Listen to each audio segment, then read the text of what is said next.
Dear learners and viewers, welcome back to PKT English Mentor.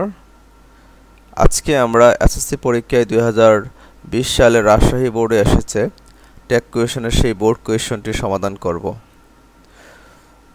তো যারা take কোয়েশনের basic নিয়মগুলো পারো না তারা আমার ইউটিউব চ্যানেলে গিয়ে টেক কোয়েশনের বেসিক রুলস এর একটা ভিডিও দেওয়া আছে, সেই ভিডিওটা দেখে আসতে পারো, তাহলে তোমাদের এটা বুঝতে সুবিধা হবে। তো চলো শুরু করি।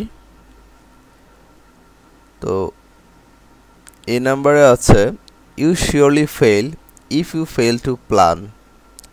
এটার মানে হচ্ছে যে ইউ শিওরলি ফেল, তুমি নিশ্চিতভাবে ব্যর্থ হবে, if you fail to plan, যদি তুমি পরিকল্পনা করতে ব্যর্থ হও। তো এখানে দুইটা ক্লজ আছে, একটা হচ্ছে ইউ শিওরলি ফেল, আবার আরেকটা হচ্ছে ইফ দিয়ে যুক্ত করা আছে ইউ ফেল টু প্ল্যান। তো আমরা এখন কোনটা দিয়ে করবো? এটা কিন্তু কমপ্লেক্স সেন্টেন্স। তো আমাদের কমপ্লেক্স সেন্টেন্সে এই প্রবলেমটা সাধারণত হয়ে থাকে যে আমরা কোন অংশটাতে করব। তো আমি সহজ করে যদি বলি যে কমপ্লেক্স সেন্টেন্স সাধারণত দুইটা ক্লজ থাকে, একটা হচ্ছে ডিপেন্ডেন্ট ক্লজ, একটা হচ্ছে ইন্ডিপেন্ডেন্ট ক্লজ। তো ইন্ডিপেন্ডেন্ট ক্লজটা হচ্ছে যে ক্লজটা নিজেই পরিপূর্ণভাবে অর্থ প্রকাশ করতে পারে, তার অর্থ প্রকাশ করার জন্য অন্য কোনো ক্লজের উপর নির্ভর করতে হয় না, সেটাকে বলা হয় ইন্ডিপেন্ডেন্ট ক্লজ। আর ডিপেন্ডেন্ট ক্লজ হচ্ছে যে তার যে ক্লজের অর্থ পরিষ্কারভাবে প্রকাশ করতে অন্য একটা ক্লজের উপর নির্ভর করতে হয়, সেই ক্লজটাকে বলা হয় ডিপেন্ডেন্ট ক্লজ। তো কথা হচ্ছে কমপ্লেক্স সেন্টেন্সে সবসময় ইন্ডিপেন্ডেন্ট ক্লজ দিয়ে টেক কোয়েশনটা করতে হয়। সো আমরা এই বাক্যটা একটু ক্লিয়ার করি যে ইউ শিওরলি ফেল, তুমি নিশ্চিতভাবেই ব্যর্থ হবে, if you fail to plan, যদি তুমি পরিকল্পনা করতে ব্যর্থ হও। তাহলে আমরা যদি এই অংশটা যে তুমি নিশ্চিতভাবে ব্যর্থ হবে, এইটা কিন্তু সম্পূর্ণরূপে একটা পরিষ্কার অর্থ প্রকাশ করেছে।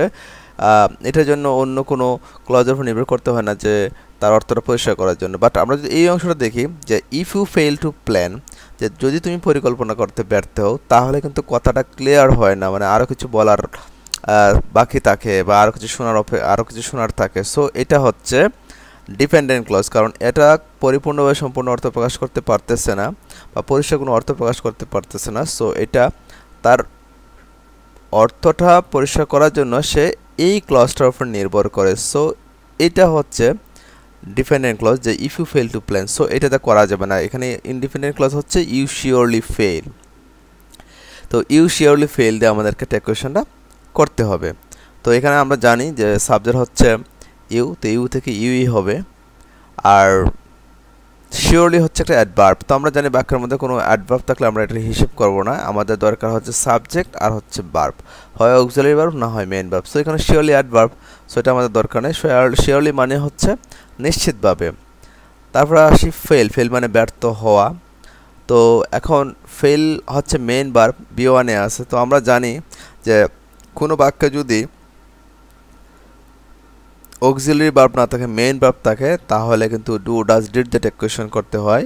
আর ভার্বটা যদি বি1 এ থাকে তাহলে ডু বা ডাজ দিয়ে করতে হয়, আর বি2 থাকলে ডিড দিয়ে করতে হয়। সো যেহেতু এটা বি1 এ আসে তাহলে আমাদের ডু বা ডাজ হবে। এখন কথা হচ্ছে আমাদের টেক কোয়েশন সাবজেক্ট কি হয়েছে? ইউ। তো ইউ এর সাথে ডু হয় না ডাজ হয়, এটা হচ্ছে সিম্পল বিষয়। ইউ এর সাথে ডু হয়, সো ডু দিয়ে করতে হবে, ডাজ হয় না। তাহলে আমরা এখানে ডু দিয়ে করব। এখন বাক্যটাকে যেহেতু বাক্যটা কিন্তু কমপ্লেক্স, সো এখানে দুইটা ক্লজ আছে। তো আমার কথা হচ্ছে আমি যে ক্লজটা দিয়ে করব, আমি যে ক্লজটা দিয়ে টেক কোয়েশনটা করবো, সেই ক্লজটার কিন্তু একটা হিসাব রাখতে হবে। সেই ক্লজটা যদি নেগেটিভ হয় তাহলে টেক কোয়েশনটা অবশ্যই পজিটিভ হবে, সেই ক্লজটা যদি পজিটিভ হয় টেক কোয়েশন অবশ্যই নেগেটিভ হবে। অন্য ক্লজ দেখে লাভ নাই। যদি if you fail to plan, এটা হা বোধে গেছে না না বোধে গেছে, এটা দেখে আমাদের কোনো লাভ নেই। আমাদেরকে ইউ শিওরলি ফেল সেইটাতেই আমাকে চিন্তা করতে হবে যে এটা হা বোধক না না বোধক। তাহলে এটা কি আছে? হা বোধক। তাহলে আমাদের নেগেটিভ টেক করতে হবে, তাহলে don't you. You surely fail if you fail to plan, don't you. আশা করি বুঝতে পারছো। তারপর বি নম্বরে আছে a good plan scarcely lets you fail. একটা ভালো পরিকল্পনা, স্কার্সলি মানে হচ্ছে খুবই কম, খুবই কম, লেটস ইউ ফেল তোমাকে ব্যর্থ হতে দেয়। A good plan scarcely lets you fail, একটা ভালো পরিকল্পনা তোমাকে খুবই কম ব্যর্থ হতে দেয়। তো এইখানে একটু খেয়াল করো, এ গুড প্ল্যান হচ্ছে আমাদের সাবজেক্ট, তো এটার পরিবর্তে ইট হবে, একটা ভালো পরিকল্পনা, যেহেতু এটা কোনো ব্যক্তি না। ঠিক আছে। সো এটা ইট হবে subject.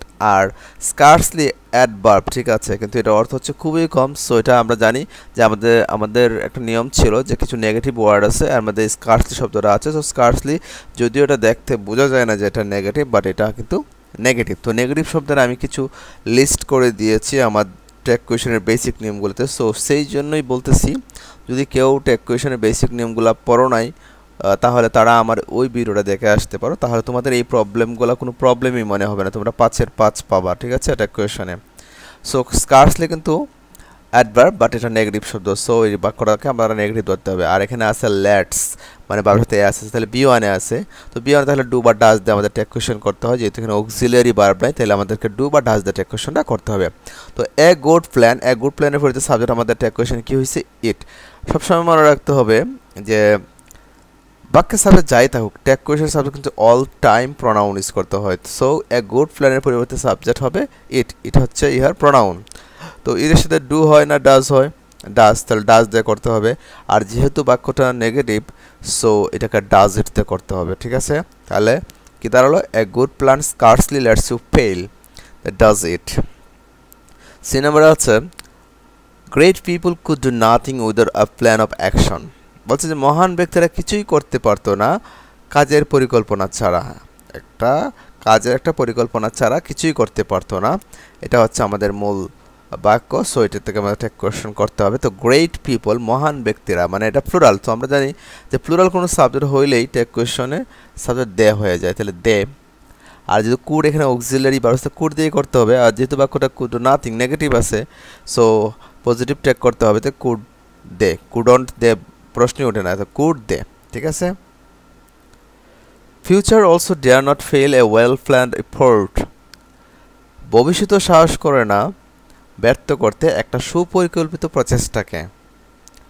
So future also dare not fail a well planned effort. তো ভবিষ্যৎ সাবজেক্ট হচ্ছে ফিউচার, তো ফিউচারের পরিবর্তে সাবজেক্ট ইট হবে। আর এইখানে কিন্তু দেখো খেয়াল করো ডেয়ার আছে। আমরা জানি যে অক্সিলারি ভার্বের মধ্যে কিন্তু ডেয়ার এবং নিড আছে, কারণ ডেয়ার এবং নিড দুইটাই কিন্তু অক্সিলারি ভার্ব হিসেবে বসে, আবার মেইন ভার্ব হিসেবে বসে। সো আমার কথা হচ্ছে, তো ডেয়ারের পরে যদি নট থাকে এবং নিডের পরে যদি নট থাকে, তখন কিন্তু সেটা অক্সিলারি ভার্ব। সো ডেয়ারের পরে কিন্তু নট আছে, সো আমরা ডেয়ার থেকে অক্সিলারি ভার্ব ধরতে পারি। অক্সিলারি ভার্ব থাকলে কিন্তু অক্সিলারি ভার্ব দিয়ে টেক কোয়েশনটা করতে হয়। তো ডেয়ার আছে, এই জন্য আমরা ডেয়ার দিয়ে করবো। যেহেতু এখানে বাক্যটা নেগেটিভ, পজিটিভ টেক করতে হবে, ডেয়ার ইট। বুঝতে পারছো? ই নাম্বার হচ্ছে so plan before you proceed. So plan before you proceed. So মানে সুতরাং কাজ করার পূর্বে পরিকল্পনা করো। এটার মানে হচ্ছে সুতরাং কাজ করার পূর্বে পরিকল্পনা করো। তো এখন সো তো একটা অ্যাডভার্ব, এটা তো আর সাবজেক্ট হিসেবে বসে না। যেহেতু মূল ভার্ব দিয়ে বাক্যটা শুরু হয়েছে, তাহলে বাক্যটা হচ্ছে তোমার ইম্পারেটিভ সেন্টেন্স। আর ইম্পারেটিভ সেন্টেন্সে কিন্তু আমাদের নিয়মটা ছিল এরকম যে ইম্পারেটিভ সেন্টেন্স হলে নর্মালি কি হয়? Will you, on to, can to, could you, couldn't to, would you, wouldn't you, mightn't you, may you, mayn't you, either যে কোনো একটা দিয়ে করা যাবে, ঠিক আছে। এটা হচ্ছে আমাদের বেসিক। কিন্তু যদি বাক্যটা লেটস দিয়ে বা লেটাস দিয়ে শুরু হয়, তাহলে শ্যালই হবে। আর যদি রিকোয়েস্ট বোঝায়, তাহলে কুড ইউ না হলে উড ইউ দিয়ে করতে হয়। তাহলে এই হচ্ছে আমাদের মূলত কথা। So plan before you proceed, যেহেতু এটা ইম্পারেটিভ সেন্টেন্স, তাহলে আমি উইল ইউ দিয়েও করতে পারি, ওন্ট ইউ দিয়েও করতে পারি, ক্যান ইউ দিয়ে করতে পারি, ক্যান্ট ইউ দিয়ে করতে পারি। সো এইখানে একটু খেয়াল করবা যে ইম্পারেটিভ সেন্টেন্স যদি হয়, বাক্যটা হাবোধক বা নাবোধক আছে কিনা সেটা দেখার কোনো প্রশ্নই ওঠে না, ঠিক আছে।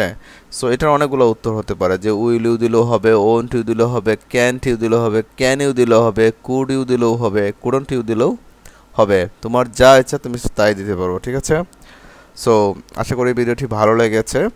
যদি ভিডিওটি ভালো লাগে থাকে অবশ্যই লাইক, কমেন্ট, সাবস্ক্রাইব করবা। আর কারো যদি কোনো বিষয়ে গ্রামাটিক্যাল কোনো আইটেমে জানার ইচ্ছা থাকে, তাহলে কমেন্ট করে জানাবা। Thanks for watching.